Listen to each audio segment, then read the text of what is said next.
שלום רב, אני סלמה מישאל, אני הומאופתית קלאסית ויש לי קליניקה בטבעון. רציתי לדבר איתכם היום על הילדים האלה שחולים כל החורף. שנה ראשונה בגן והילד מבלה יותר בבית מאשר בגן. אז אני רציתי להציע לכם אלטרנטיבה, רציתי להציע לכם את הטיפול ההומאופתי.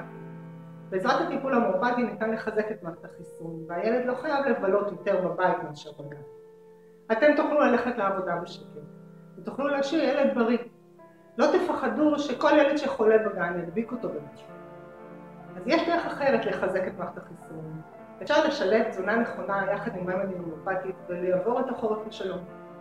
אני סלמה מישאל, הומאופתית קלאסית מטבעון, ונתראה בפעם הבאה.